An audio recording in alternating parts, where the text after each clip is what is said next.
It included, but wasn't limited to, initiating and enabling the business recycling of cable drums, cleaning up urban waterways and parks, beaming along the stream, coordinating the establishment of a repair cafe celebrating our 21st, developing and launching the Kai Resilience Strategy, delivering over 50 planter boxes to Kāinga Ora homes, helping plant fruit trees on public land in collaboration with PNCC, planting fruit trees in backyards, making and fostering connections with individuals and community groups, installing gardens in homes, coordinating a party to celebrate Te Pā Tikitiki's new garden, and delivering the Kai Resilience Strategy to the community, making and deploying over 1,000 predator traps in the Ruahine Ranges, holding a Ruahine Kiwi launch party, receiving over 1,000 eggs from the Egg Project, capturing 2,000 predator pests in the Ruahine Ranges, that's now 3,000, finalising new ENM branding and installing signage, delivering the Future Living Skills Program, distributing the Environmental Initiatives Fund, launching the ENM Business Affiliate Membership, and being acknowledged by PNCC with a Sector Lead Partnership Agreement. So on that, I'd like to finish and open for questions if there's time, Brent. Thank you.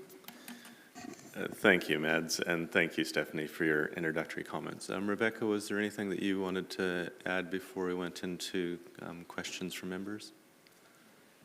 Nothing in particular, just to say that I'm reasonably new in the co-chair role, voted at the last AGM in October, so I'm very much in learning mode myself, but it's been fantastic to see from a co-chair's perspective how much work and how much professionalism and how much knowledge and passion there is in the E&M team, and really it's only once you start to get into these conversations with these guys you realise how much is actually done by E&M, so it's super impressive from a very new co-chair's perspective. Thank you, Rebecca. We do have a number of questions from elected members. Councillor Naylor, were you in the queue around the declarations, or okay? Councillor Johnson. Thanks, Mr. Chair. Thanks, Mads and Rebecca and Steph. Mads, I wonder if you could just give us a kind of a feel of how being part of the lead sector grouping has maybe changed or not changed, I don't know, your work or your relationship with the council or your profile locally. Thanks, Lorna. I think there's been a shift to call on us more for advice or direction, from various, points at the council. We already were doing that, but there seems to be a little bit more, what would you call it, mandate for that. Does that make sense? And our mandate to respond is obviously stronger as well. So I think that's been good. And then the other thing that I think is super useful is actually this meeting and this chance to speak directly to you on an annual basis and to report our work. I feel like in the past we would write these quite long, detailed reports about everything that we're achieving, and it would go to the council officers, and they would be excited about it. But it doesn't necessarily, it might come out in a numbers report somewhere to you, but you wouldn't necessarily see the reality or have that narrative option to understand what else is going on. So that's valuable to us. Thank you. May I have a second question, Mr. Chair? So in the conclusion of your report, you've talked about the sort of intertwining between environmental and then economic, social and cultural wellbeing. And you've said we'd encourage council to ensure that an environmental and ecological lens is placed over all its decisions to ensure they're truly sustainable. Do you have any suggestions as to how we would, do that? I mean, in principle, sounds a good thing. I'm just wondering if you have any... Oh gosh, that's a tough question. Sorry.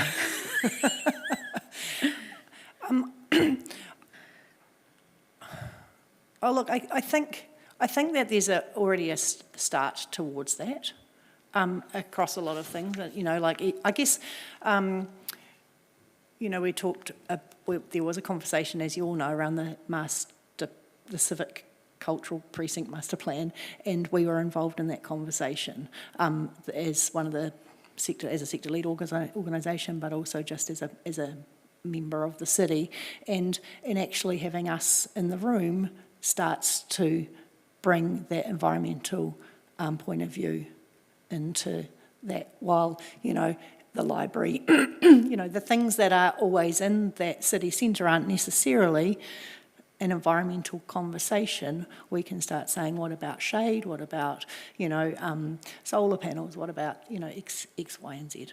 This goes beyond that. These guys behind me are who I lean on for knowledge. I'm not particularly knowledgeable. I just help people to know what's going on.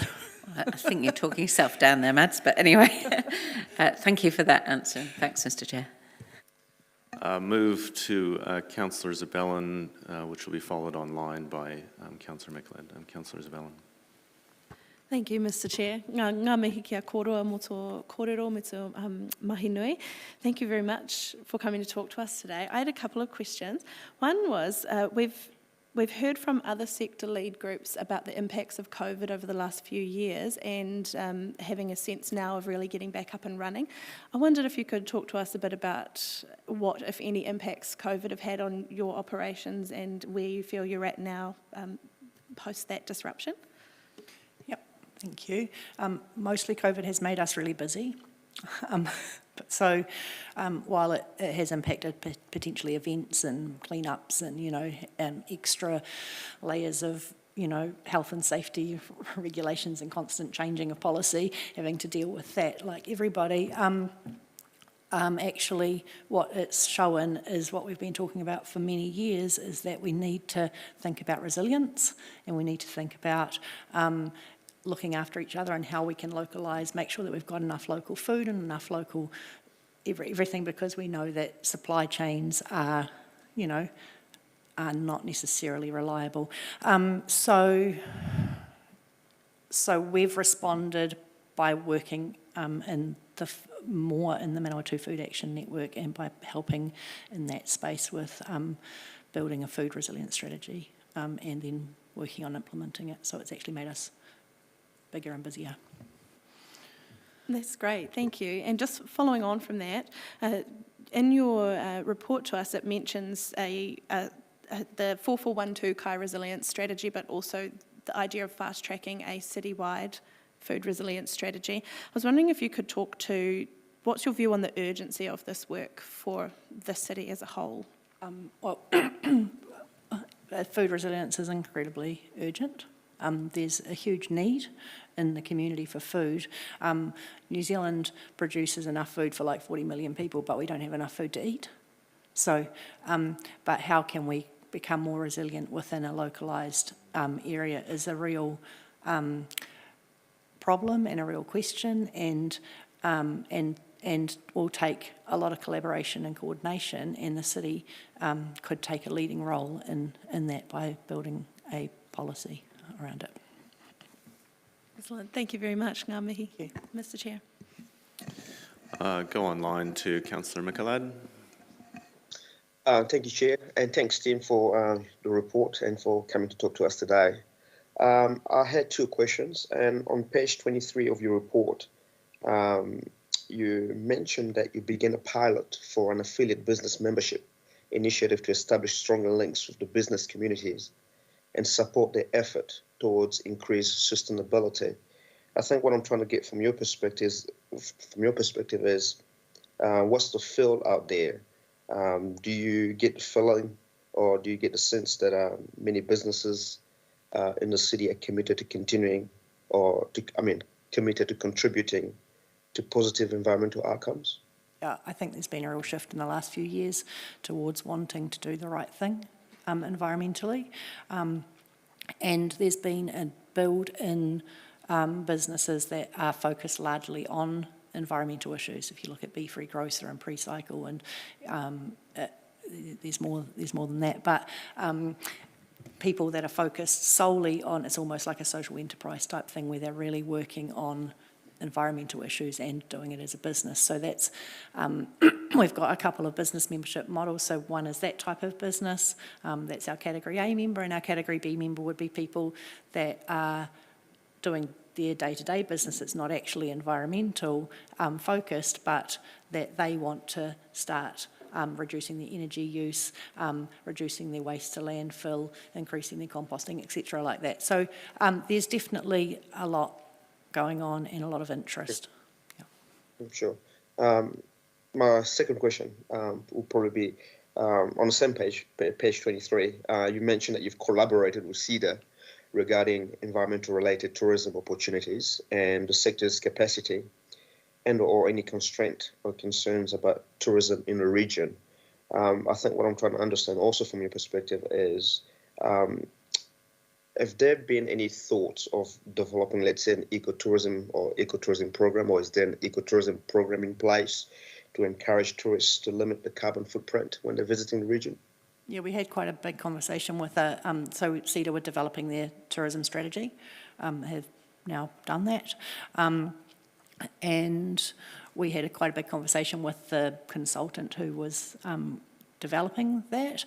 And there was, and he, had quite good questions for us around that, because there's big questions if you're doing ecotourism and you're working with volunteer organisations. You don't necessarily want to be dragging on their resources or overburdening them with that. So there are ecotourism possibilities in the Manawatu. We've got the gorge with a gorgeous walk. We've got the Te Arapuki mountain bike park, and there's definitely opportunities, but we need to remember that most of the environmental sector is a volunteer organised sector. So how that works is another story.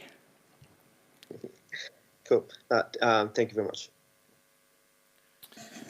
Thank you, Councillor. We'll go to Councillor Hancock, followed by Councillor Dennison. Thanks, Mr. Chair, and thanks, Mads, Rebecca and Steph. My first question really has been partially answered, and it's just around the growing gardens and communities. And you've talked about the emphasis at this point in time on the 4412, and there is thought, obviously, to expand that across the city. Can you perhaps just describe what that looks like in terms of going forward and desired timelines around that? Yeah, thank you. So the Growing Gardens and Communities project is a very small volunteer-run organisation. We've got a little bit of funding from Horizons in their climate change fund to support that project this year. So we've been putting in, I can't remember the numbers, I think it's 40 or 50 gardens into people's backyards, and fruit trees as well alongside that.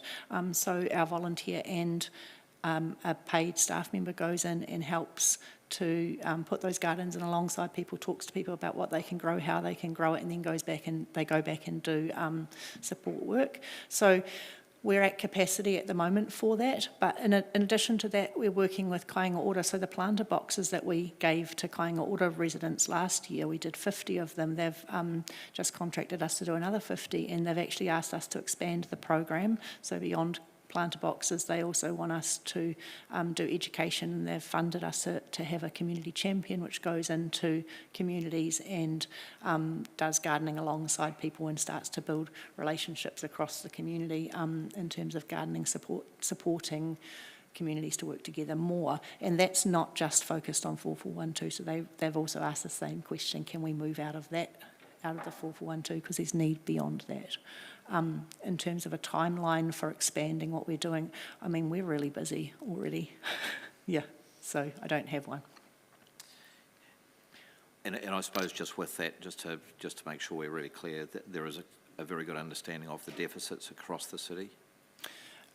Our main research work was done through the Ora Connect program, and so we focused our understanding in 4412.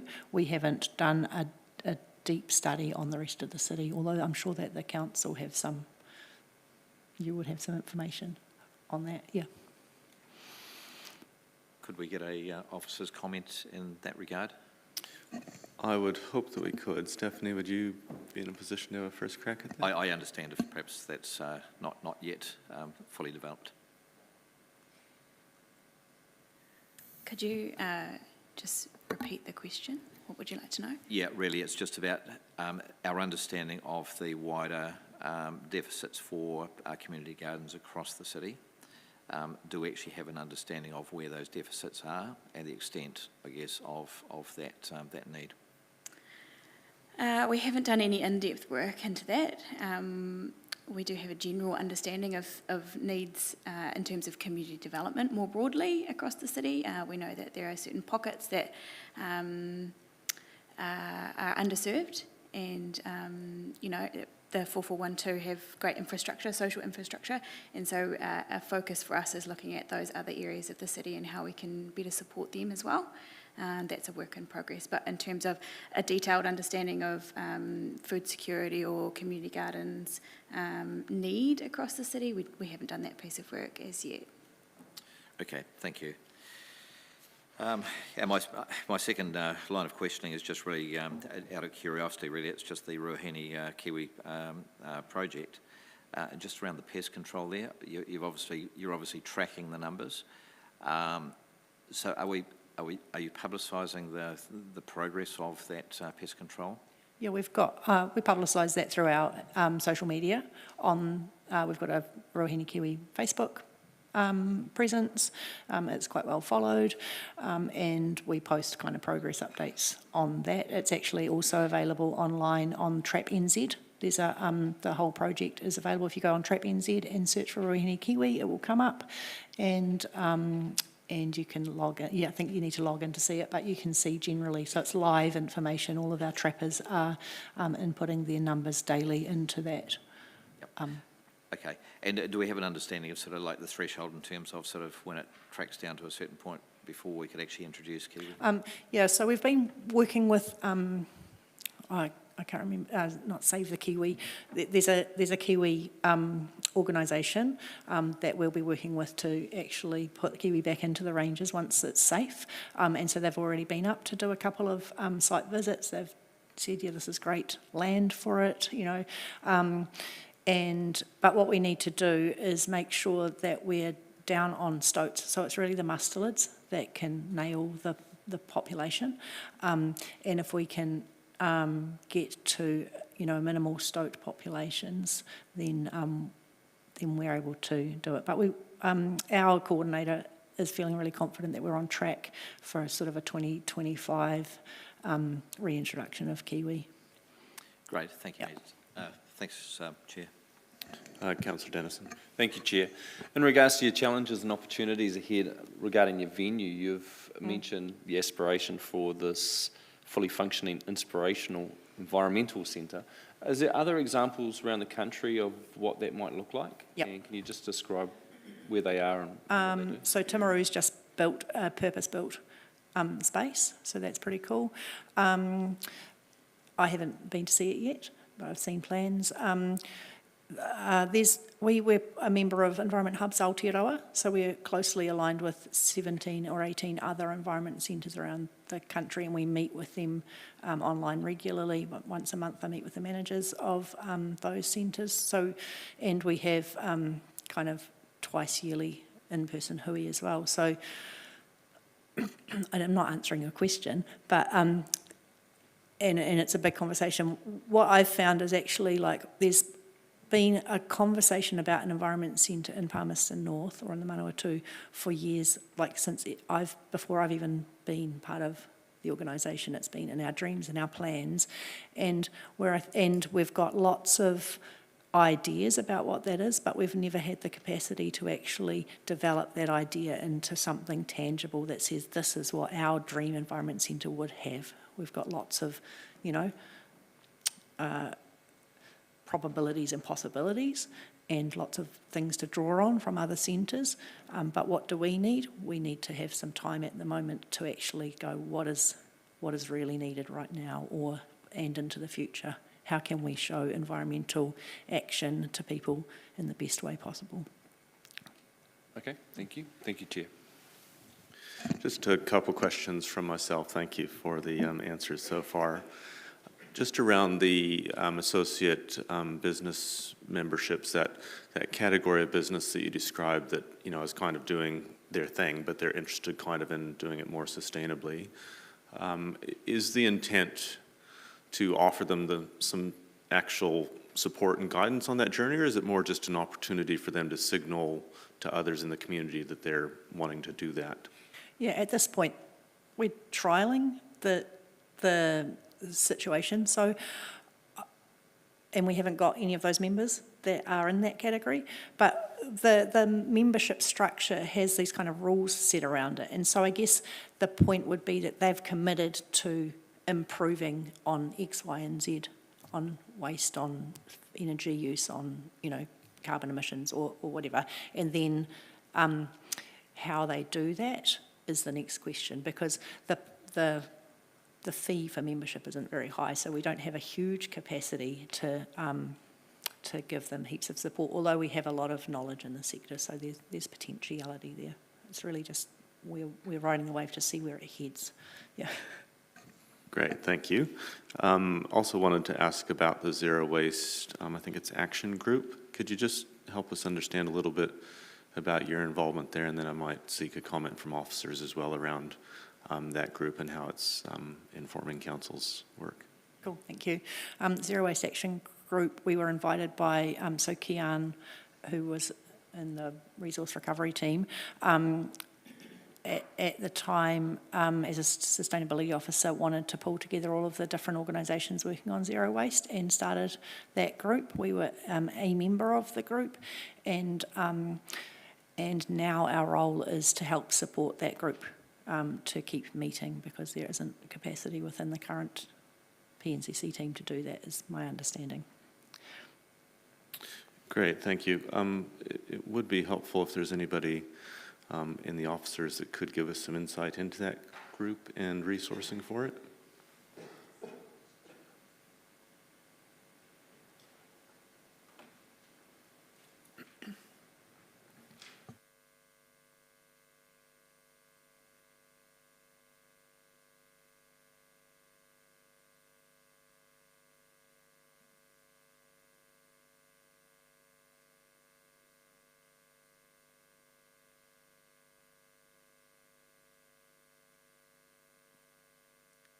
Bryce Hosking, Group Manager of Property and Resource Recovery in this case. I think, so we also attend the Zero Waste Action Group as well, and basically it's around how do we work together, and the summary that was provided was actually a pretty accurate one around supporting this together and working together to achieve the outcomes we're trying to achieve.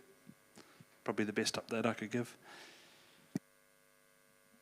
Thank you. Could we get some clarity, perhaps circulated to elected members after, in terms of the council side of that, in terms of resourcing that group? My general recollection is that it sits in our waste management and minimization plan, and I would have assumed that that included some drive from council. It does sit within the WIMP, yes, and it is. As I said, we are participating actively in that space, but yes, can circulate that after this. Great, thank you.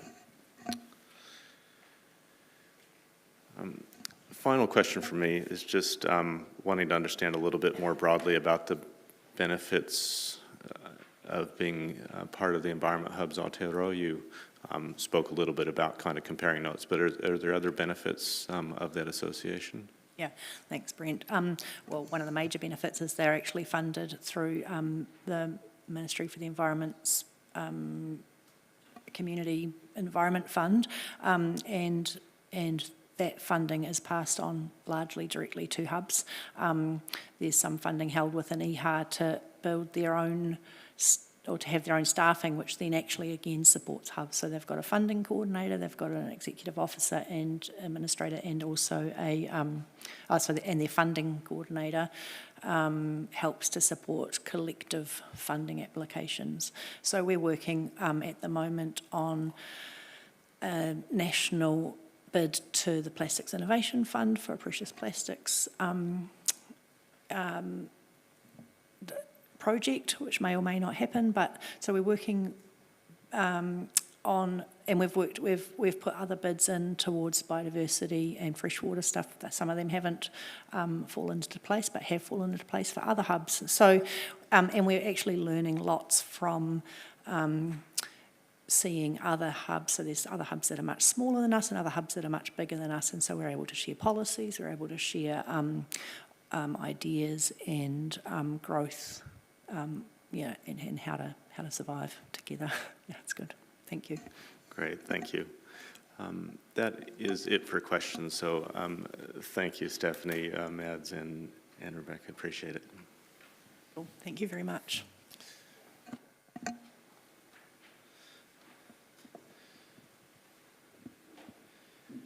So we have a recommendation in front of us that the committee resolves to receive the memorandum titled Annual Sector Lead Report, Environment Network 902 Incorporated, presented to the Sustainability Committee on 29 March 2023, which I'll move and look to second Councillor Zabelin and open up for any comments.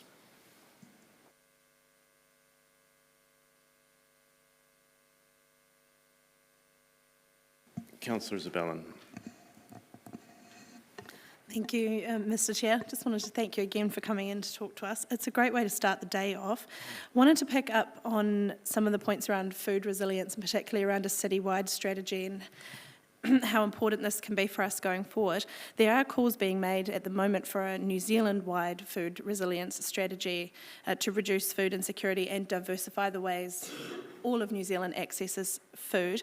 I feel that Palmerston North is really well placed to blaze that trail and show the rest of the country how it can be done. It's already being blazed for us by E&M and Food Action Network and other groups in the 4412.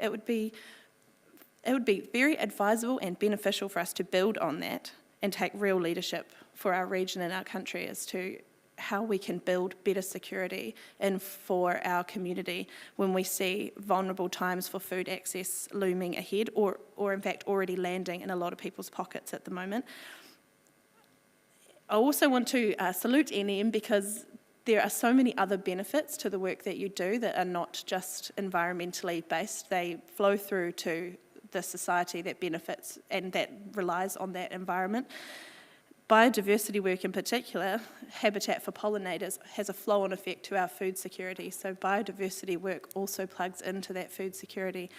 In my view, you are lifting well above your weight for our council eco-city objectives that we're trying to achieve. You are massively contributing to the achievement of those goals. An excellent sector lead appointment, in my view. And it's an organisation that in a COVID disruption, rather than being in limbo, we're busier than ever. Really highlights the importance of the work that you're doing and the positive and real impacts that it has on people's lives. And in an epidemic of loneliness, what a beacon of connectedness you are. There are so many organisations that are connecting with each other under your umbrella. You've got Men's Shed and Let's Grow Awapuni, Supergrains were in there, Plant to Plate, the Repair Cafe. There's just so many ways that people can make connections in a time of loneliness. There are so many things that you offer, and I just applaud you and I love your work. I think you're doing a great job. Thank you. Mr. Chair. Councillor Johnson, followed by Councillor Hopperton. Thanks, Mr. Chair. Well, it's hard to follow that without sounding a bit, reserved. But anyway, I'll do my best.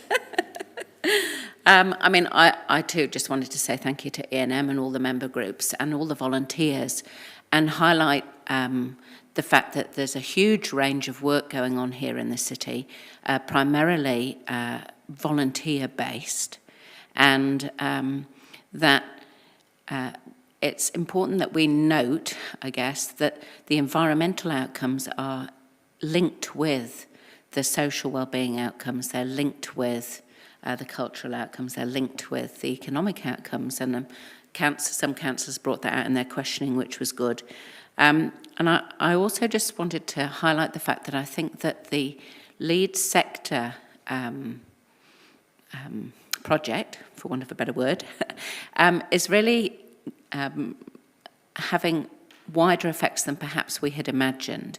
That in bringing it forward, we sought to provide sustainable funding and a better relationship with council for the lead sector groups and to enable them to do more. But in fact, it's giving a kind of a mandate, I think was the word that Mads used. It's giving a mandate to the lead sector organisations to really take that leadership role and the value, I think, in the lead sector appointment is really starting to show now. So I think that came out very clearly in the report and in what was said. And the point about having an environmental lens, I think, is a very timely comment, and making sure that when any project is discussed, that we've got people in the room that can bring that environmental lens to it, I think will be important to keep in mind. So, I tautoko Councillor Zabelin's comments about food resilience and the need for a policy, and I believe that has already been agreed by Council, that we would be doing that. I'm looking towards staff. Yeah, I mean, I just think, you know, it's a tremendously wide range of good work done by mostly volunteers in our community and needs to be commended. So thank you. Councillor Hopner. Thank you, Mr. Chair, and thank you, Environment Network Manawatu, and I apologise for having my back to you. It's very awkward to thank you as an organisation with you sitting right behind me, but where I'm coming from is a business, and I think your value proposition is underrated, and over this last year, we've developed our own sustainability plan, and I think many businesses in the city have developed their own sustainability plans, and they've done it on their own, and they need help, and I'm finding it really hard not to talk to you. You're right behind me, and I think they need help, and what I'm trying to say is I think your value proposition for Environment Network Manawatu is undervalued, and I think that's where the Chair was going with some of his questions, and I think as an organisation you could do more consulting as an organisation, and I think it would be really valued by the business community, and they would pay for it. Because we've just developed our own one in my little business, and I did it pretty much by myself, and I don't know if it's any good. So all I'm trying to say is I think there'd be many businesses, small businesses, that would really value the opportunity to have someone from Environment Network Manawatu look at their sustainability plans and say, that's a 4 out of 10, that's a 10 out of 10, but whatever it is, and give them some feedback. And they'd be really happy to pay for that, and that's what I'm saying. And then you could actually get some money, and I'm just trying to be real about it, but that would actually help you in your sustainability and your, as Environment Network Manawatu, going forward to try and build where you want to go. Just some feedback, but I'm just trying to give it back to you as an organisation. Thank you. Thank you, Councillor. Councillor Hancock. Thanks, Mr. Chair, and thank you very much, E&M, Mads and Rebecca, for coming in. I actually found the report, for a sector lead report, is most encouraging. First time up, and I really enjoyed the read. And I think it really articulates a high level of cohesion across the environmental sector. So I just really wanted to applaud you for that. And I don't think we can sort of leave here today without really emphasising the passion and the commitment of both E&M and the volunteer sector, the many, many people who contribute to the outcomes of environmental well-being. But I suppose the point I've asked the question just around the Growing Gardens and Communities project within the city, and I think we probably have to really applaud the efforts that have gone on in 4412.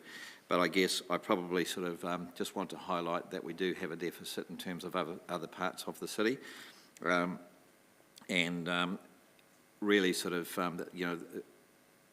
Growing Gardens and Communities is a really, really good way to actually phrase what that actually means, because it's all about growing social capital in our communities. And when we do have deficits across the city, I think it's an area which we as councillors and also council officers going forward, I think we will just really have to kind of sort of focus on that, because that will produce some magnificent benefits for our whole community. So thank you very much for your report. It was a very, very heartening read. Thank you, Mr. Chair.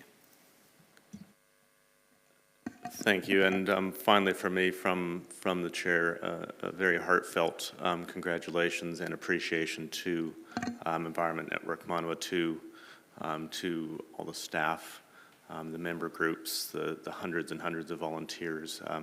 You know, just this summary report, as others have spoken to already, you know, just has a huge amount in it. And when you think about that kind of range of activity from, you know, putting food resilience around low-income families in this community, right through to introducing an iconic species or reintroducing an iconic species to the Ruahine Ranges within this decade, that is a truly extraordinary breadth that you're working across, and huge value being added to the community. So certainly endorse those comments from other colleagues as well.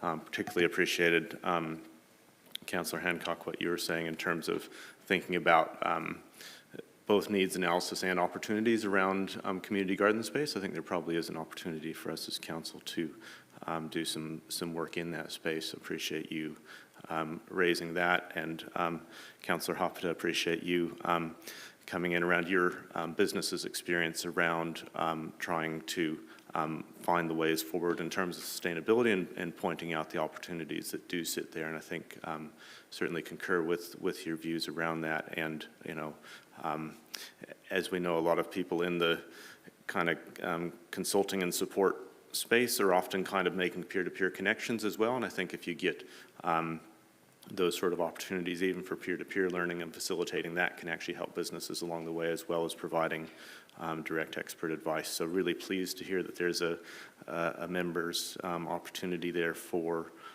businesses to gain access to the network and derive some benefit from it. I am interested in the Zero Waste Action Group, as officers will have heard as well, really just to understand kind of how that's adding value and creating impact for us, and to get a line of sight across that would be really useful. As a council, we are moving towards the refresh of our waste management and minimization plan, and really want to understand kind of how we're leading into that in terms of community input as well. So we'll be looking forward to getting that information back.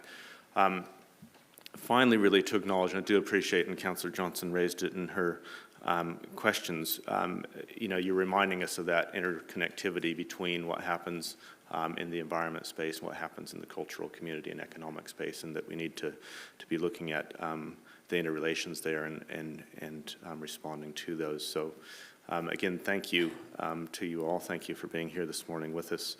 Really appreciate the work you do and wish you every success for the year ahead. I'm pleased to pass our appreciation on to staff and volunteers and member groups as well. With that, we will move to the vote. Thank you.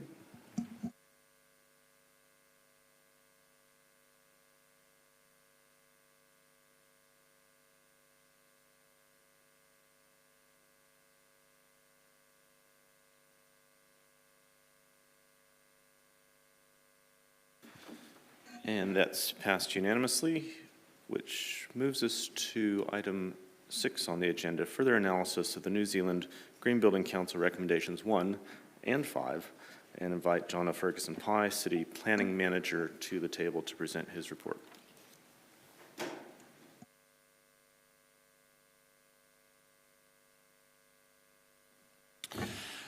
Morning to the Chair and councillors.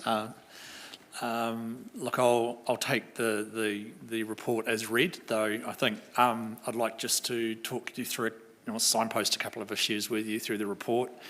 First of all, I just acknowledge that David Watson in our climate change team was the person that drafted this report. He's away today, so I'll be speaking to the report and attempting to answer questions.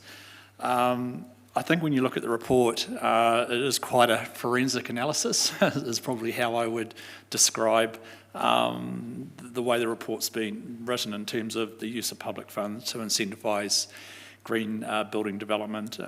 Certainly the approach has really been to look at, well, what is the cost of carbon and what is the most efficient and effective way to save carbon per tonne. And really what the report or the memo is saying is that if you're looking at a green building and the cost per tonne of saving carbon through that approach, as opposed to potentially looking at the ETS and purchasing a tonne of carbon there, that from an efficiency and effectiveness point of view is quite clear. But I think the report also recognises that there's broader benefits to using public funds to incentivise this type of development. Obviously, there's the ability to create capacity and capability in the building sector and the supply sector, and also building awareness for people that might be looking at building a house, that there is an option here, and this type of incentive could create, I guess, broader understanding of the issues of embedded carbon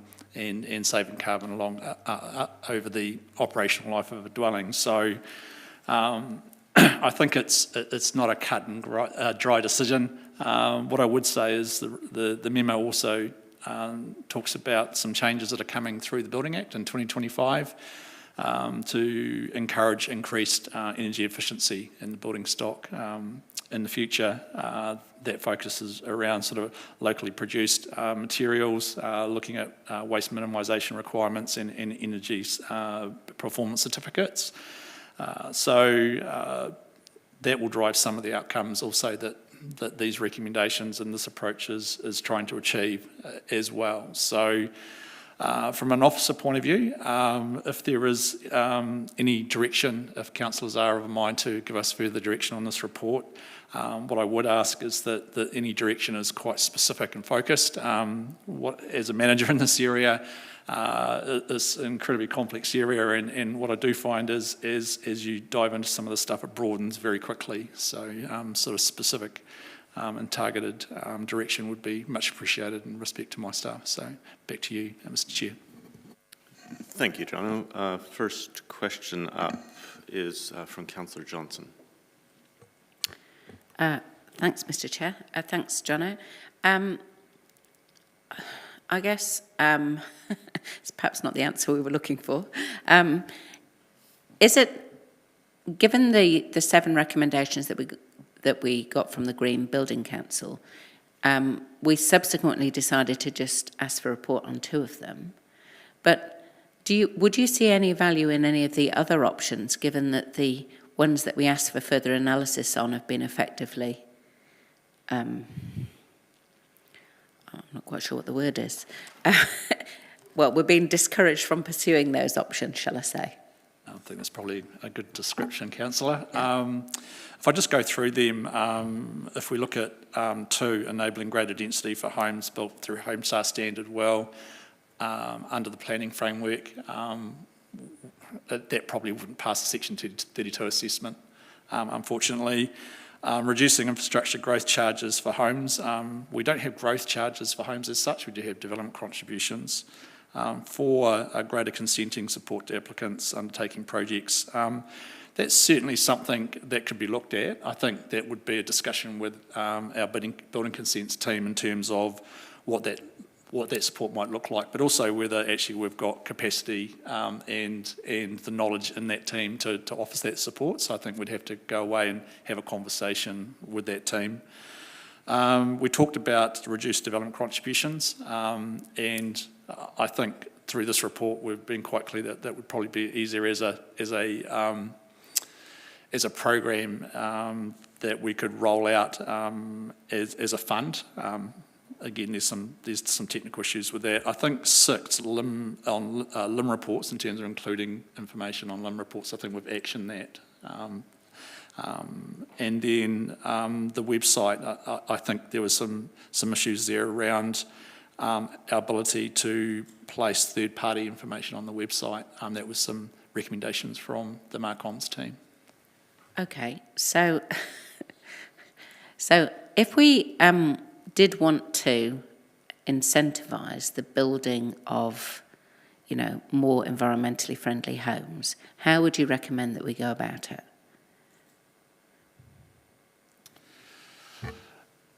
I think for us it's a mixture of talking to the market and actually listening to them about what is it that people want and understanding what people want, but also educating the market and educating the community about the broader benefits of this type of investment. I don't think there's a silver bullet with this. I think it's multi-layered in the way you approach it over time.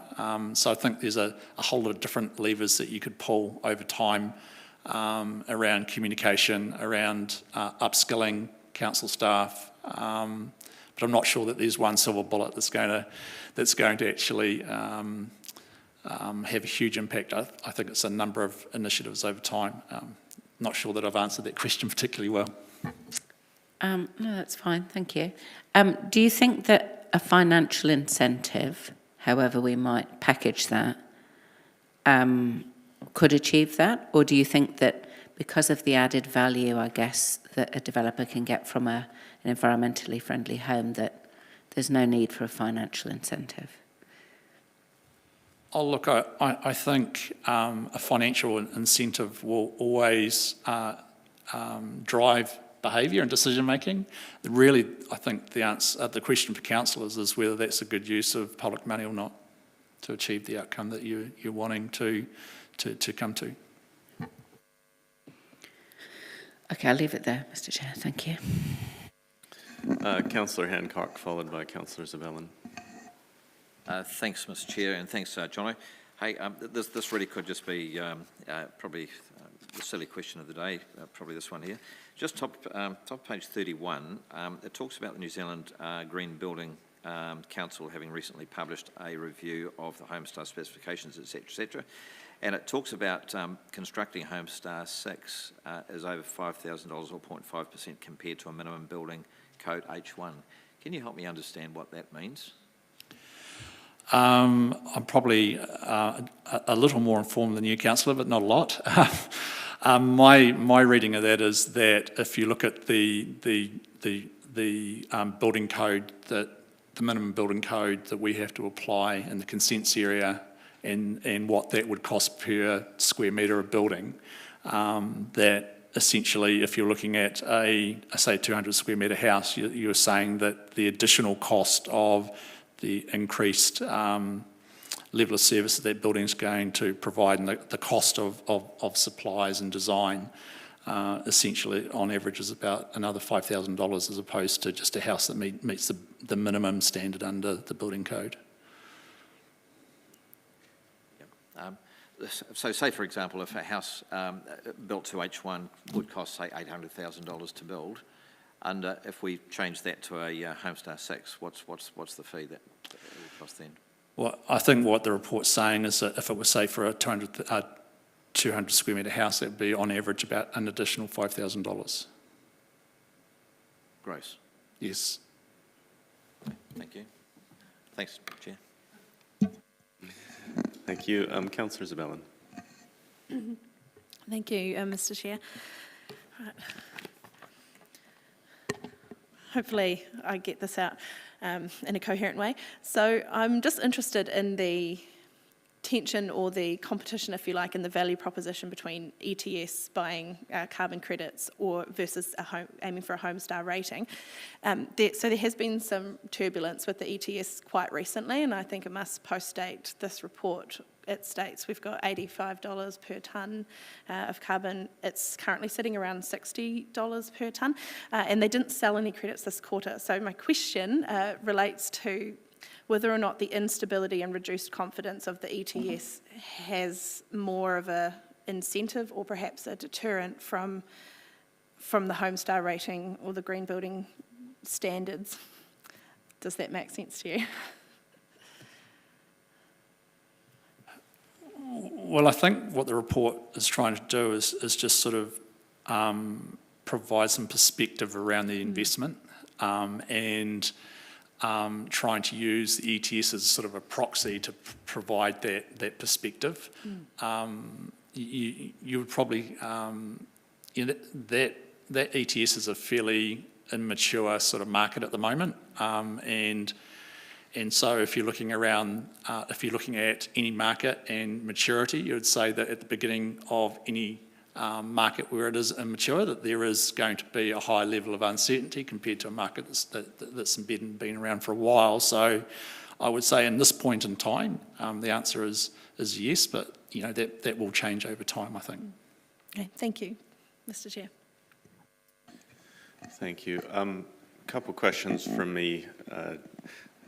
Jono, you've,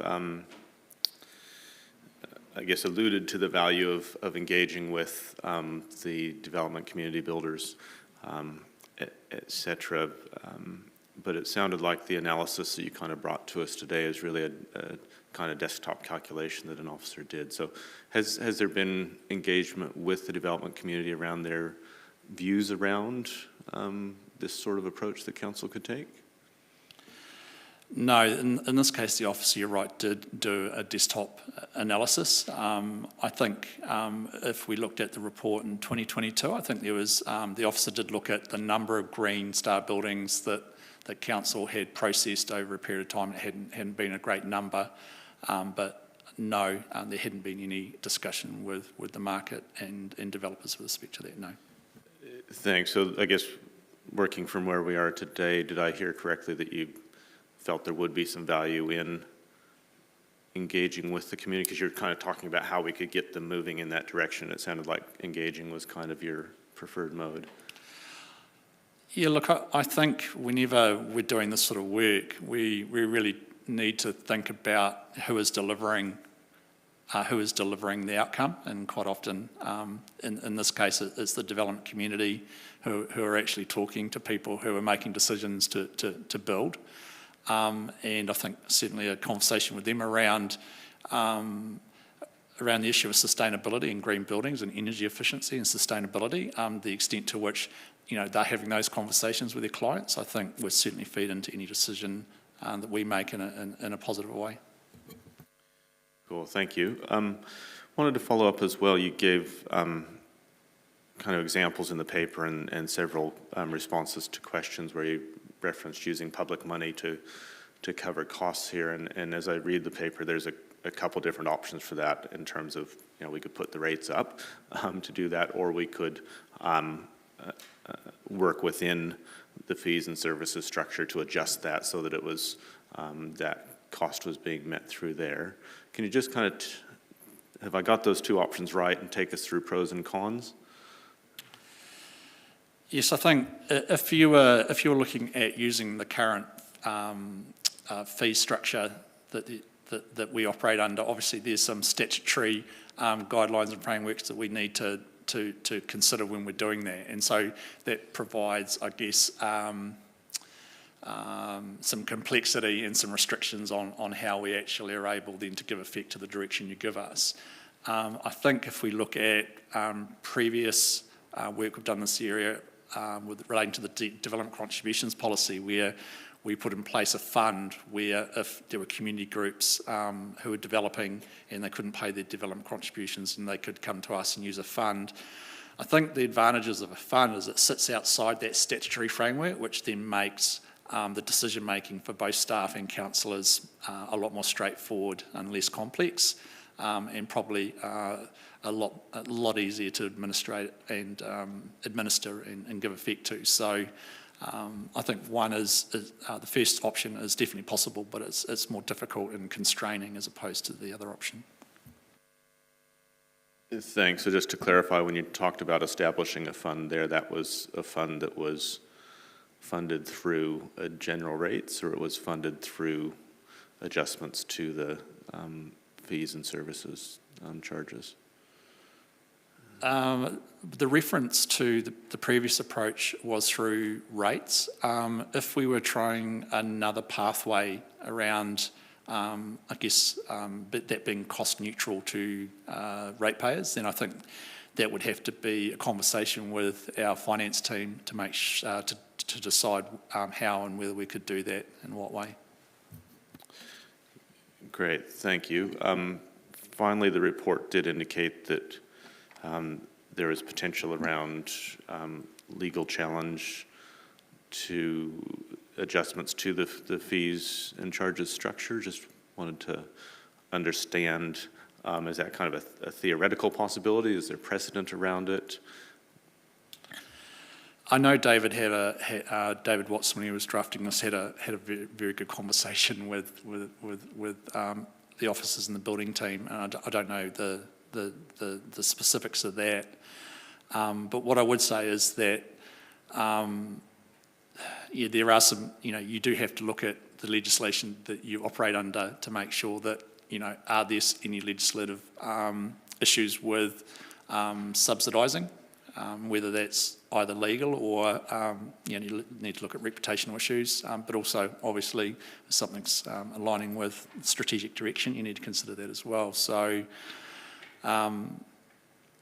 yeah, I'll just leave it at that. Thank you. Great. Thank you. Councillor Naylor. Thank you. Just one question from me. The cost of 5,000 additional for the Homestar 6 for an average 200 square metre house. Do we have an understanding of what the development contributions and the consenting costs would be on an average 200 square metre house? I don't have the information with respect to the building consent cost, but I can bring that back to councillors if that's something you'd like. With the development contributions, it varies. So if it was an existing, if it was a site within an existing urban area, say a back section infill or something like that, you'd be looking at about $12,000, and that would cover your three waters, your transport, your local, and your citywide reserves. If you were looking at a house in some of our greenfield areas where the cost of providing some of the stormwater solutions in those areas and local reserves are a little bit higher, you could be looking at anywhere between $12,000 and $25,000 per lot, per house. And then the consenting costs on top of that, can you give us an approximate just so we know what we're looking at? Yeah, sorry, councillor, I don't even want to attempt that because I don't even have a ballpark figure in my mind or an understanding of what that looks like at this stage. Okay, thank you. Could we possibly get a comment from our chief well? I don't have that. Sorry, I don't have that information at hand either, but I've just phoned a friend to see if I can get a quick answer. Great, thank you. We have another question in the queue, so we'll see how rapid the response is. You happy there, Councillor Naylor, until we get, yeah, great. Councillor Johnson. Thanks, Chair. Sorry, I did have one other question that I forgot to ask. Do we have any idea if any other councils are incentivising green building and how they're doing it? Yeah, my understanding is that Wellington have incentivised it in the past with a program, with a fund. My understanding is they're reviewing that at the moment in terms of the value that's adding. I can get David, if councillors would like some more information on that, I can get David to forward you some information that he received with respect to that, if you'd like. I think that would be very helpful. Thank you. Great, thank you. John, I appreciate your report and answers. That's the end of the questions queue.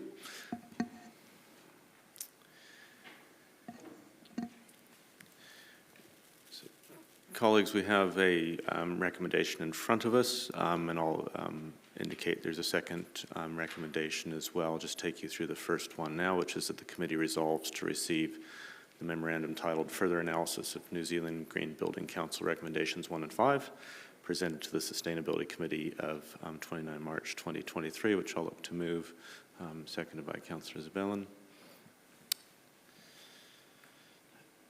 And if we can get the second recommendation to the screen as well, and I think give us a chance to look across those, and would be quite happy to take comments across both, and we'll see if we need to separate them for voting or not. But the additional recommendation is that the committee resolves that the Chief Executive engages with stakeholders and provides council with an option for a fees and charges structure for 24-25, which covers the cost of an applicant's Homestar, Green Star, or other suitable green building certification and is cost neutral to council.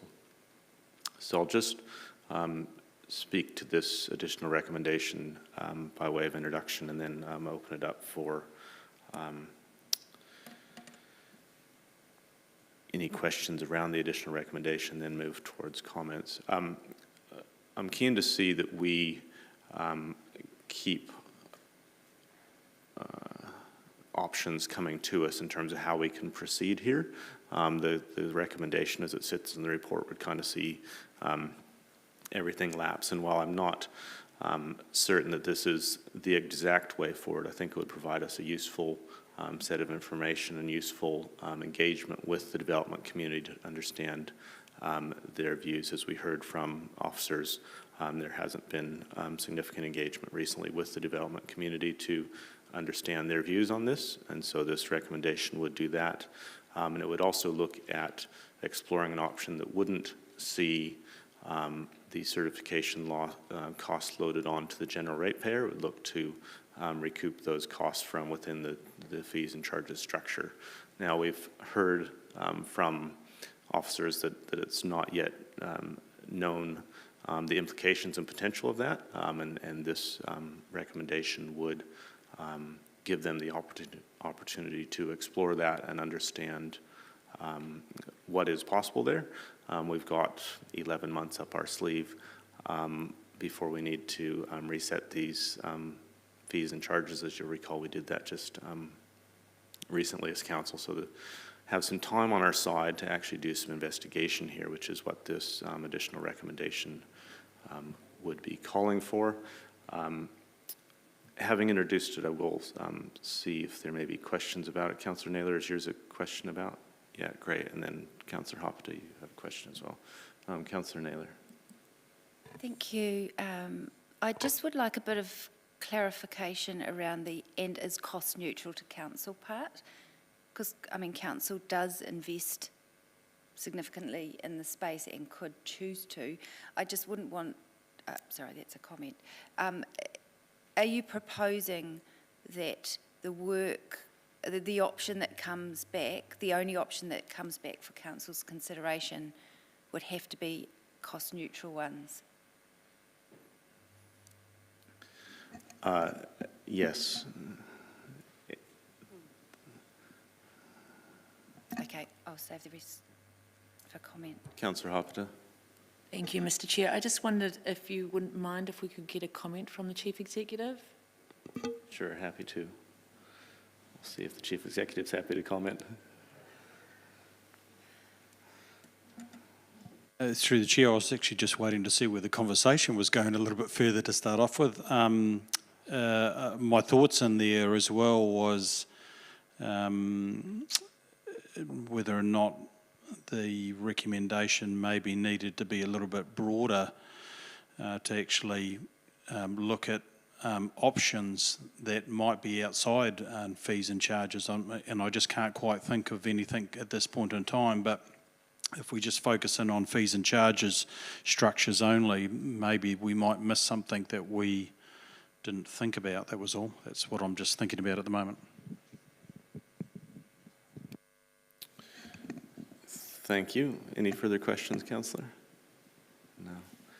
No. Councillor Dennison, a question? No questions, comments? Oh, yeah. Is yours a question, Councillor Johnson?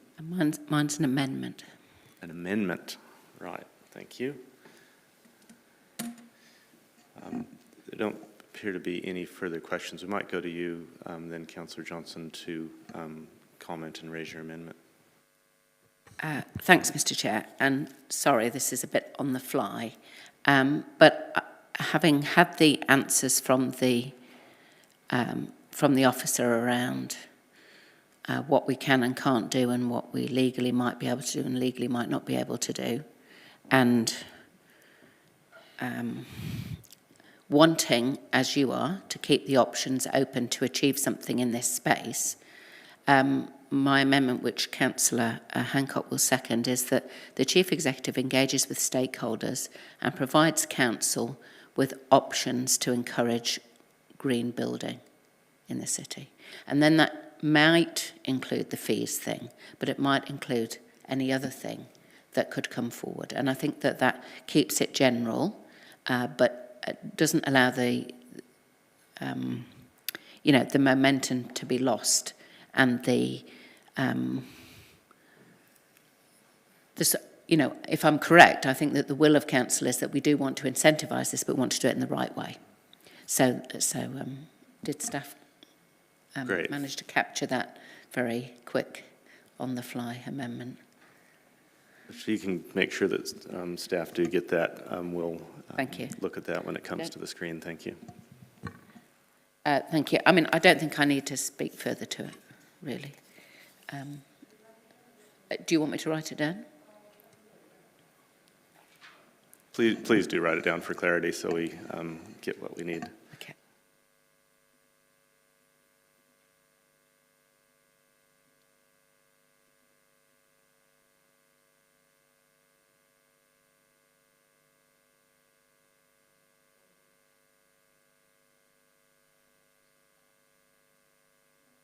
No, that's not it. Sorry.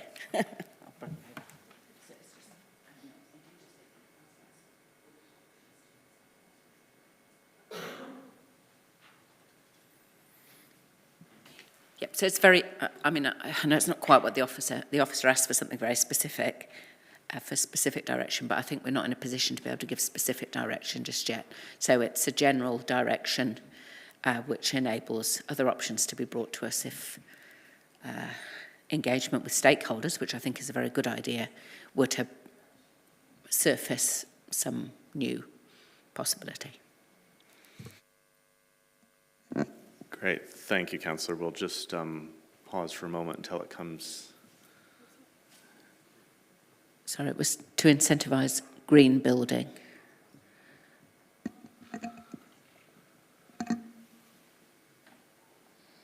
Yep, I think that was it. Thanks. Not sure that we need a capital G there, but I think we're now clear on intent. So we'll move to looking at this amended version. Just see if the officers want to make any comment around this. Kia ora koutou, through the chair. I guess Jono has already made the request that if there's a resolution to do with further work, that it be as specific as possible, may be useful.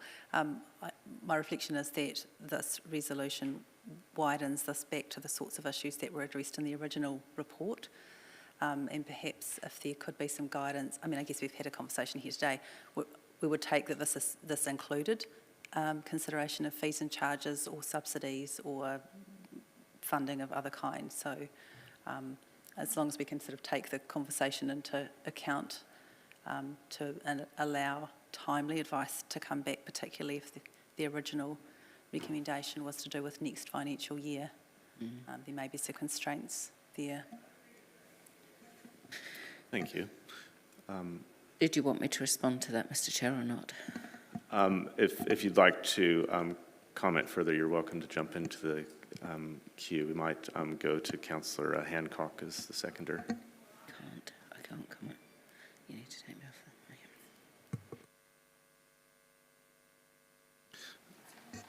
Sorry, did you have a comment, Councillor Hancock, or was it? Depending on what Councillor Johnson's going to acquiesce to. Options, with options including fees and charges to incentivise, perhaps.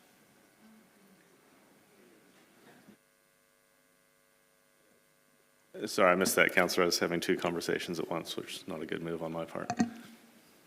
Yes, if I understood what Julie was saying, is that it perhaps would read council with options including fees and charges to incentivise green building in the city.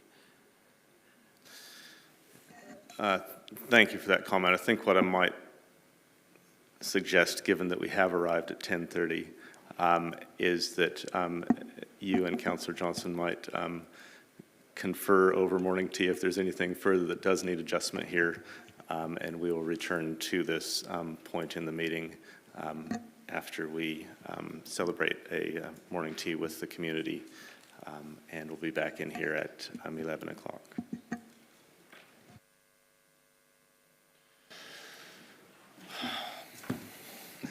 So for those in the gallery, you're more than welcome to join us. We'll be having a morning tea in a couple moments in the link span just outside.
agreement of the mover of the original motion, Councillor Zabellan, that we would look to withdraw that and substitute what Councillor Johnson and Hancock have worked up. And perhaps now would be appropriate to go to you, Councillor Johnson, now that we've got that clarity, for you to introduce this to us, and we can proceed from there. Thanks, Mr. Chair, and apologies for the last-minute change, but it just became clear to me through the questions and through the discussion that, in fact, we hadn't had an opportunity to engage with stakeholders to find out what, if any, incentive from council would be useful to them to encourage green building in the city. And I think we may have inadvertently narrowed our options a wee bit too soon by going down the recommendations 1 and 5 from the Green Building Council. And so I was reluctant then that we narrowed down the options further by just looking at fees and charges, because the fear would be that if there was some legal reason or other reason why we couldn't go down the fees and charges route, that would be in another dead end. And I want to try and avoid that, but also keep the concept alive.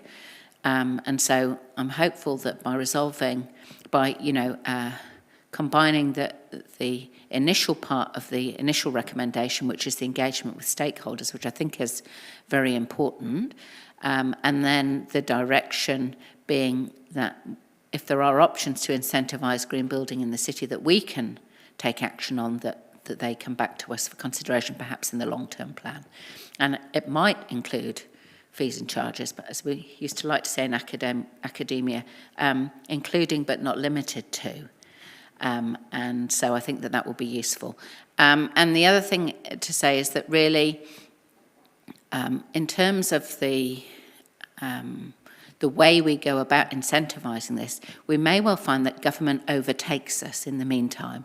So government is currently bringing out new standards and new advice around building codes, and it may well be that ultimately there isn't anything that we could or should do to do this, and that's fine, but at this stage I think that that's not clear, and so I'm hopeful that by putting this forward we can keep the concept alive and discover if there is anything that we can do to incentivise green building, which on its own I think is a good thing and something that we would like to see more of. And if there's some way that we can help that happen, then I'd like to find out what that is. Great. Thank you, Councillor. Councillor Dennison. Thank you, Mr. Chair. Yeah, that's helpful widening the scope. I think the engagement with stakeholders probably is key for starters, and we've done that reasonably well in recent years, not so much in a more recent time, but that is a forum where I think we can ask these type of questions. I think this is just one question of many, and they can feed back what they see more as important. When we're talking about just the fees, one of the other challenges is the timeliness of getting these consents processed, and I thought that would be one of the other issues.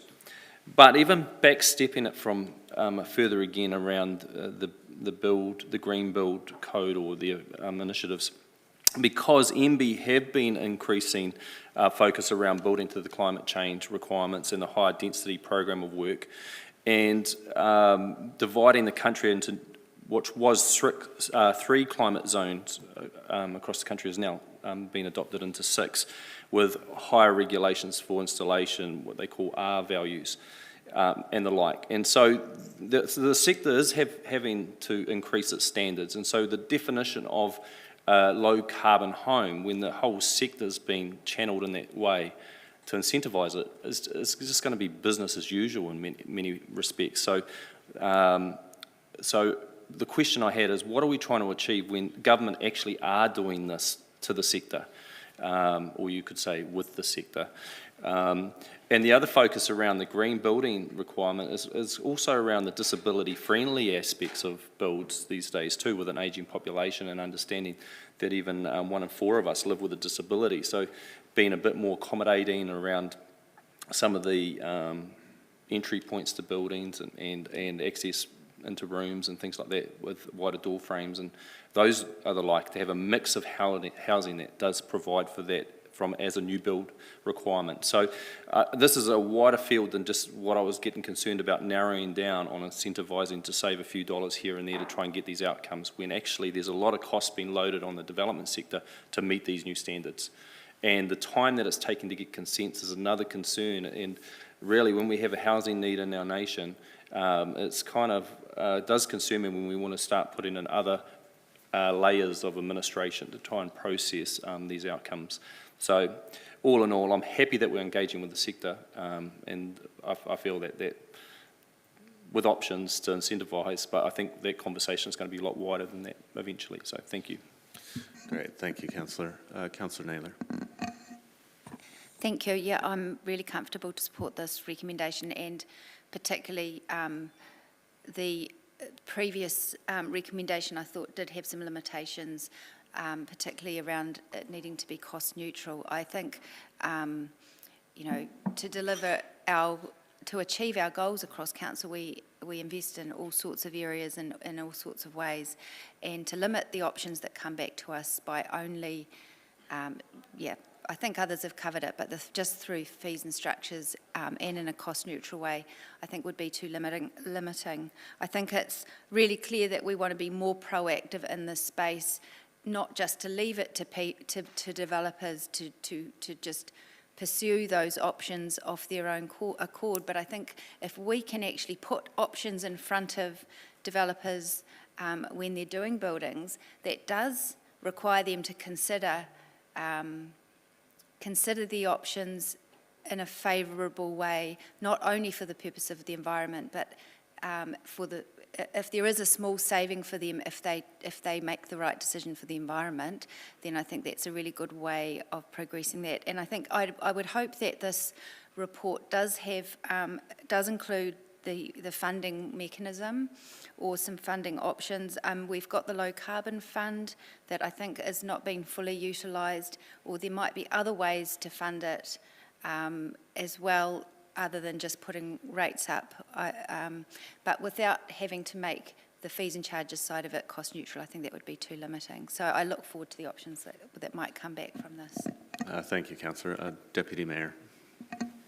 Tēnā koe, Mr Chair, o te rā tātou.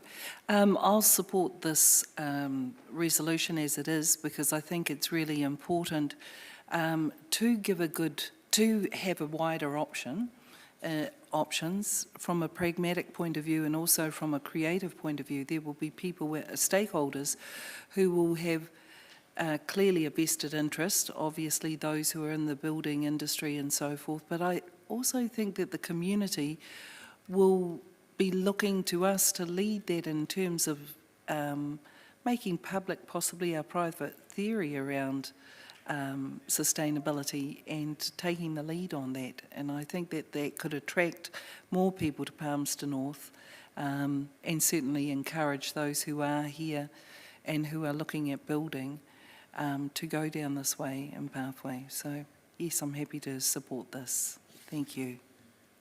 Thank you. I'll just add briefly to comment. Appreciate, Councillor Johnson, your efforts to give us a way forward. It may not bring us to an endpoint as quickly, but it may be an endpoint that we're all more satisfied with. So do appreciate your efforts on the fly this morning, and would hand back to you for any right of reply.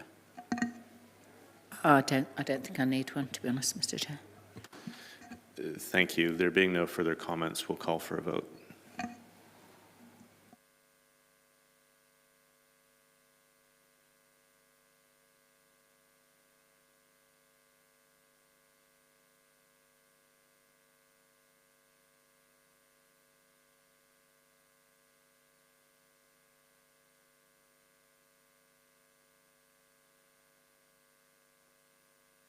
And that's unanimous in support, which leaves us with the initial recommendation.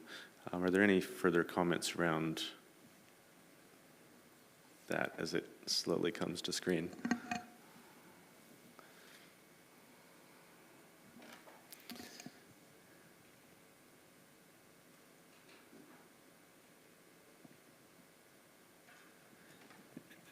Excellent, thank you. I'll just briefly comment to say thank you, Jono, for the introduction of the report. Please do take our appreciation back to David as well for his work on it.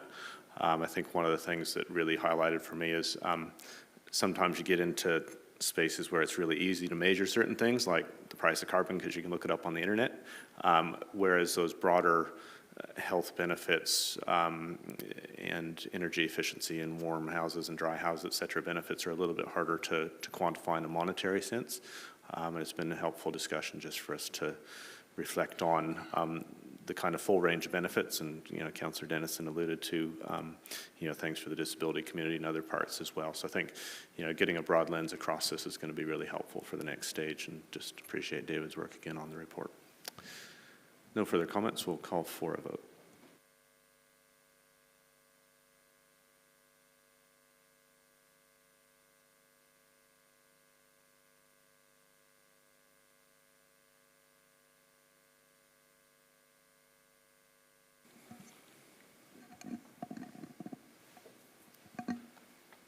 And that's passed unanimously, which brings us to item 7, the final substantive item on the agenda, which is the wastewater treatment plant discharge consent project quarterly update, and invite Mike Monahan, Group Manager for Three Waters, to the table. And over to you, Mike.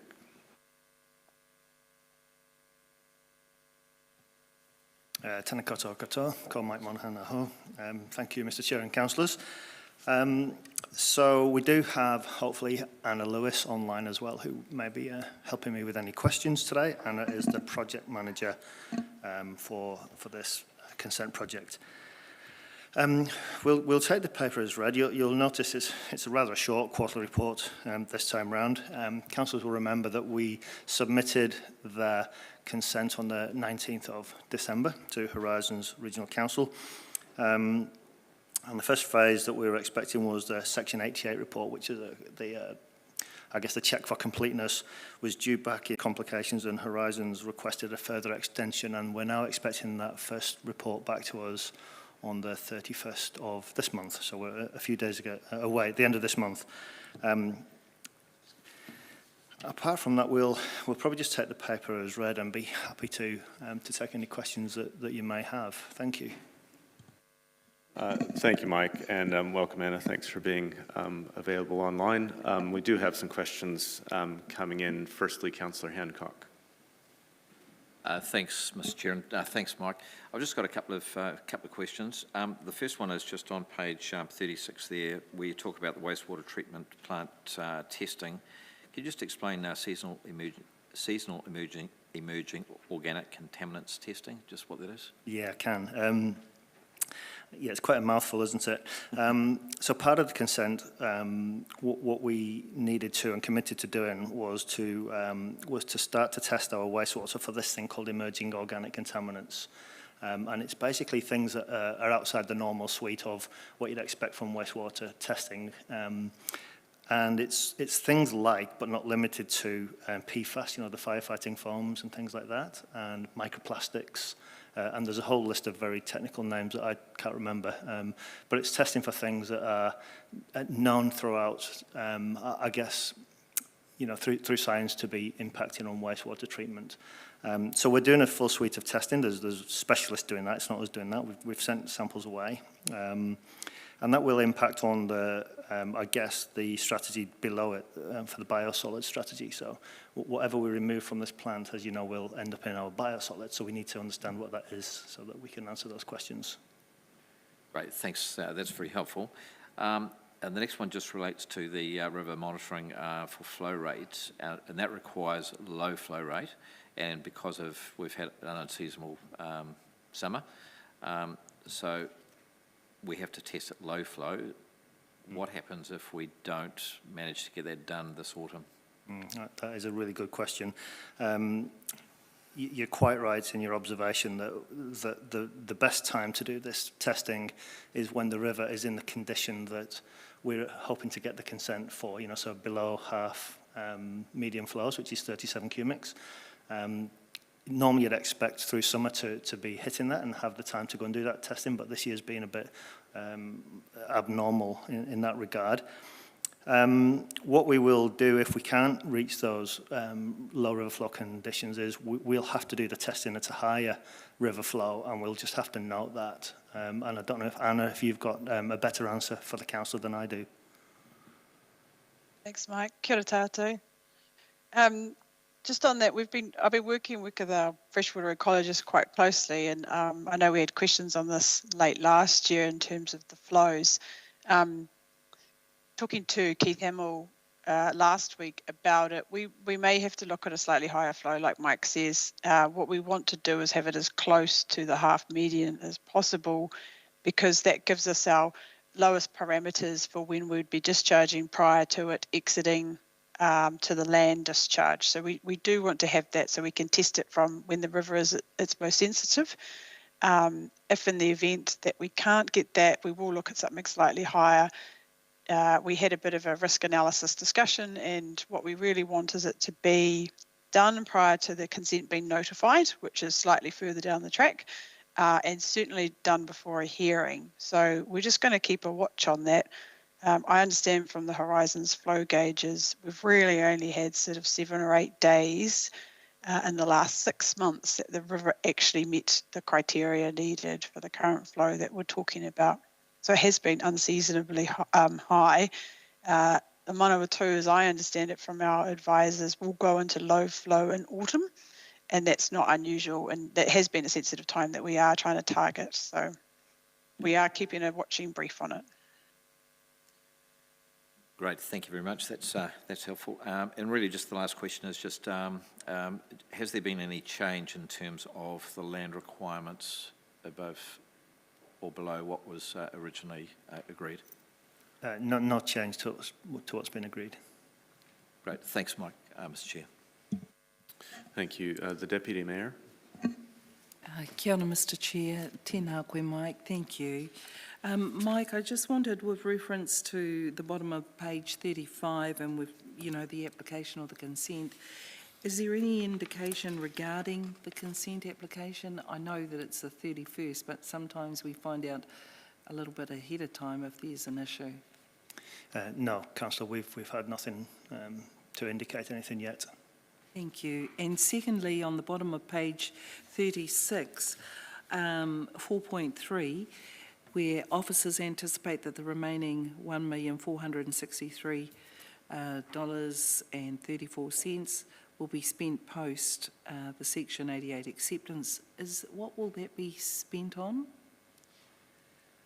Well, there's a number of work streams that are in play, but the main thing is going to be responding to Section 92 requests, which I think we have alluded to a number of times, is until we get through Section 88 and start to receive those requests for further information, we won't be able to put such a finite number on that.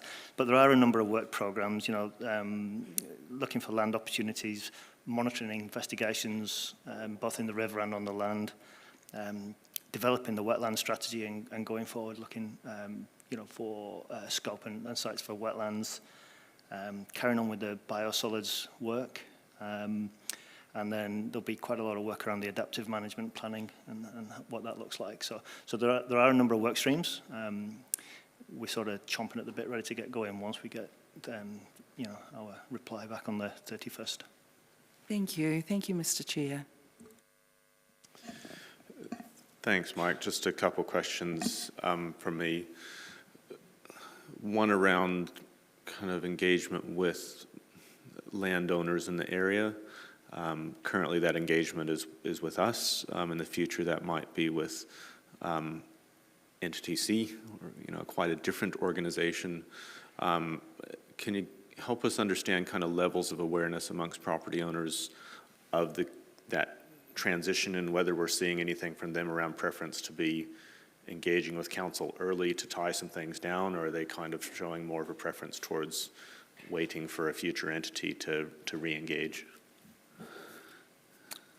I think the easy answer for that is that the engagement so far has only been with PNCC. We haven't engaged with Entity C. Yeah, I think the simple answer is, at the moment, the engagement has just been with PNCC without any view for the landowners on Entities PNCC without any view of with Entity C in mind. So what are we doing then as council to, I guess, prepare them for a potentially quite different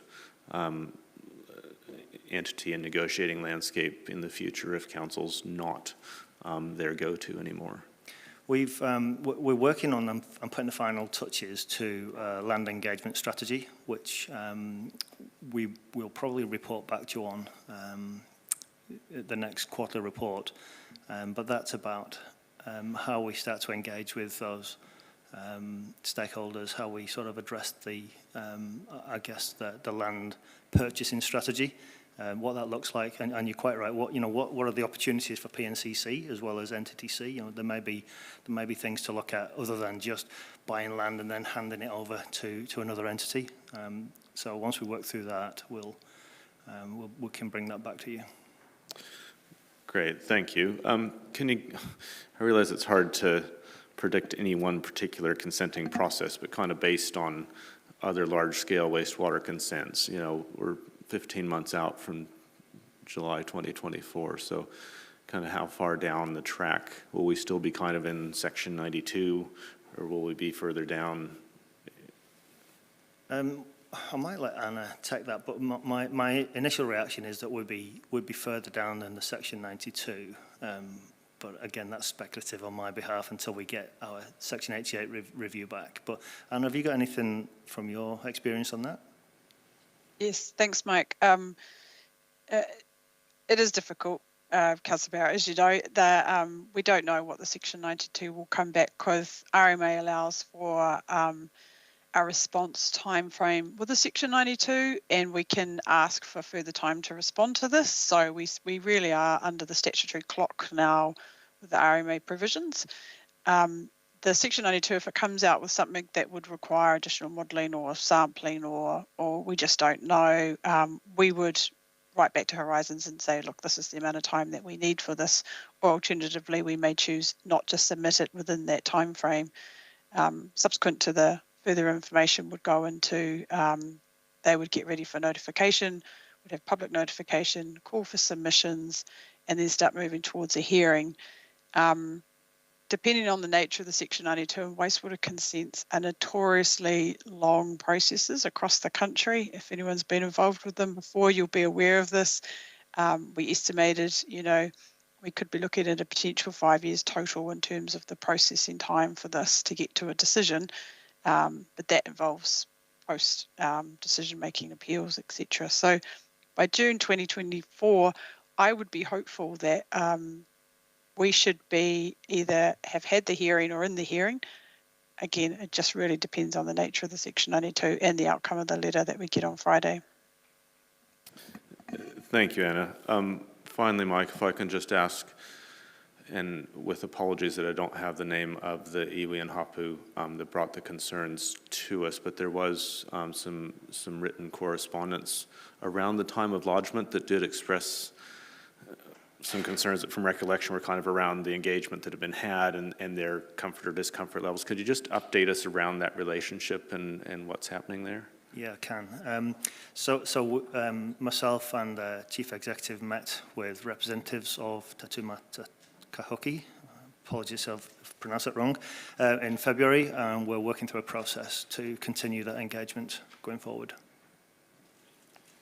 Great, thank you, Mike. There don't appear to be any further questions, so thanks again for presenting the report in response to questions. Thank you as well, Anna. So we'll move to the recommendation, which is that the committee resolves to receive the memorandum titled Wastewater Treatment Plant Discharge Consent Project Quarterly Update, presented to the Sustainability Committee on the 29th of March 2023, which I'll move, and Councillor Zabellin seconding. I'll open it up for any comments.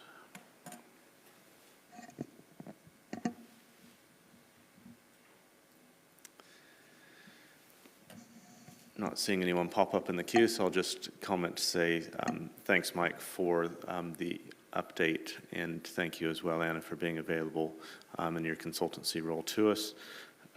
Really have valued being able to keep regular eyes on this as it's progressed. There's still significant community interest around where this actually goes, and so it's helpful to have close eyes on it as it continues through what is a protracted process, as we've heard. I wish you well with the next steps, and we'll hear from you again in due course. I'll call for a vote. Thank you.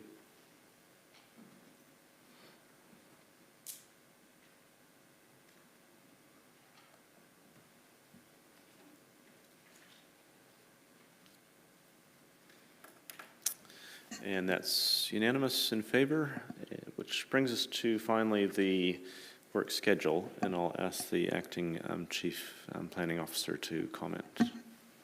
Thank you. Through the chair, I've got a couple of comments to make.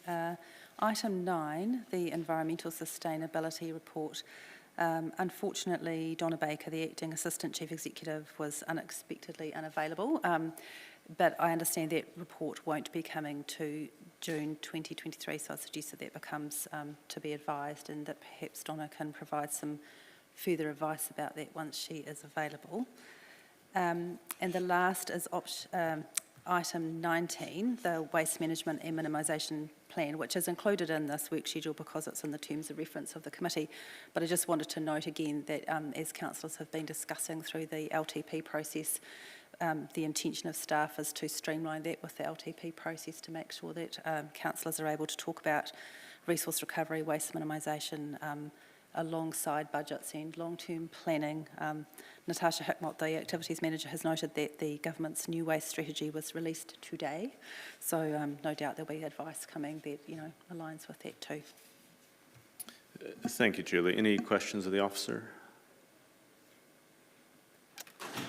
Looks like that's come across quite clearly. I'll look to move the recommendation then that the Sustainability Committee resolves to receive its work schedule dated March 2023, and seconded by Councillor Zabelin.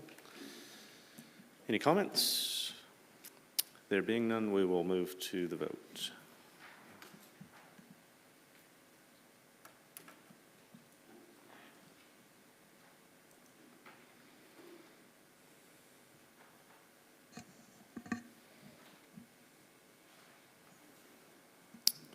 And that is passed 10 in favor with 1 abstention. Thank you all. That brings us to the close of the meeting, which I'll close with karakia before we move to workshop. Kia puta, ki te wao, ki te ao marama, whakamau ki tina, homie, huie, tai kie. Thank you all. We're concluded at 11:34.